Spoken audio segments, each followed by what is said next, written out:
ये तो ओमे के चला हेलो अरे नचनियन का मेकअप लगाता है। हेलो गोड़वा पर गिर जाए हेलो कहीं आके सस्टांग कर लेता नहीं। अच्छा ये गो हेलो तनी मुनी निर्मला भौजी चढ़ा के ना होई हाँ इंगरे के उठाई नचनिया के निर्मला जी के उठाओ तनी ई तनी मुनी चढ़ा के ना होई ना एगो इनकर 5 बरिस के लइका बा उहो बड़ी चढ़ा के एगो 5 बरिस के लइका बा उहो बड़ी चढ़ा के ई जब जस किराना दुकान पर नु तेल लेवे ना दोसर हो ई दोसर रोज जी निर्माण होला तेल ले ध्यान दिया भौजी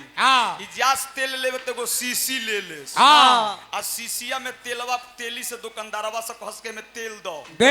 250 ग्राम तेल दे दे बेचारा आ तब कहस तनी लावा घुली दो तनी लावा घुली कैसन ले ले तरी जा को जी बीच में पैसा आ कहतर कि आहा रौरा हमार होई अरे बाप रे हम राउर होई तले मुखिया जी निकाल के पगला के 5000 लेवे के लूर बा अब तेल ले ले तारी आ कहतर कि तनी लावा घुली दे दो तनी लावा घुली दे दो आ सोंगे सोंगे लोइको रोज जात रहे अब एक दिन प्रोग्राम में जाए के यहाँ के लेट हो गइला भुजिया रोटी बनलो ही नहीं खे आ तेल ओरा गइल बा अपना लइका से कहली कि बाबू दौड़ के जाके तेल ली आबो बाबू लइका सीसी लेके दौड़ल बटे किराना दुकान पर आ जाके कहता कि तेल दो तो दुकानदारवा जानता कि इहो लावा घुली मांगी तलावा घुली मिला के मैं 250 तेल डाल के इनकर बोतल तो इनकर भर भभके लगो बोतल भर देहलस तब कहता कि एतने अब हमरा के लावा घुली दो अब हमरा के लावा घुली दो बोतल में तेल भरा गइल बा पूरा फूल बा तब कहता लावा घुली दो दुकानदार कहता रे कहां से लावा घुली दी रे सब तो भर गइल बा अब केना लावा घुली लेबे त कहता हां नु हेमे दो हेमे दो मैं तेल गिरा के पेनिया में रोक ले बा तेल आ लेके जाता लो भौजी ला जल्दी भुजिया बनाओ ला हई फराउठा लइका पर खिसियाल बड़ी रे ये तेल हरे फतने तेल लियल बड़े ई कहा रे तई कहता हां नु इलावा घुली हो इलावा घुली से भुजिया बनावो त लावा घुली ले ले बड़ी बाकी तेलवा कहां बा तो कहता कि हे दे बा तो जौन बचा रहे तौनो उलाट जितने ही मोट हो उतने ही कर मोट नु बुद्धि हो आइले हो एक दिन इनकर मरद कहले इनकरा से कि सुनत चलो ना एगो फिल्म बनावल जाओ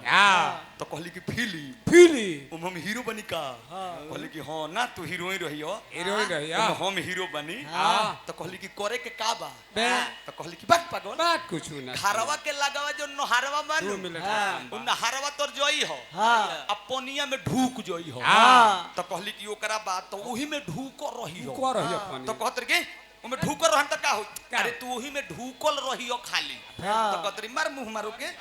ई कौन फिल्म हो के जाके नहरवा के पनिया में ढूकल रहे मो तो इनकर मरद कहत रहे कि बात तो उहे नु फिल्म हो गइल भैंसिया पानी में ई तो गइल भैंसिया पानी हेल गई अब लगली उठियावे कि हमहू अपना मरद से बदला ले 2-4 दिन बीत गइल अपना मर्दा से कहली कि सुनी ना हमरो एगो फिल्म बनावे के मन करता कम मिलटला 5 मिनट के फिल्म बना दन व्यवस्था तो मरद इनकर कहली कि मैं करे के का बा तो कुछ ना रौरा जाए यहाँ से उठे आ नहरिया पर घटिया पर चल जाए तो मरद कहले कि अच्छा पनिया में ढूक जाए तो ना पानी में नहीं खड़े के पानी में नहीं कटुके के ना घटिया पर वो चल जाए आ घटिया पर से घरे चलिए तो मरद कहले कि फिर तू घटिया पर वो चल जाए आ फिर घटिया पर से चलिए तो कहले कि आगवा बताई बुता आगवा कुछ ना बताएं फिर वो घटिया पर चल जाए आ फिर वो घटिया पर से चलिए घरे कहले कि मारेम तोरी बोहिनी कई कौन फिल्म रे तोरा बहिन के प्रणाम करो तो वो कहतर कि एहनु फिल्म हो धोबी के कूता ना घर के ना घाट के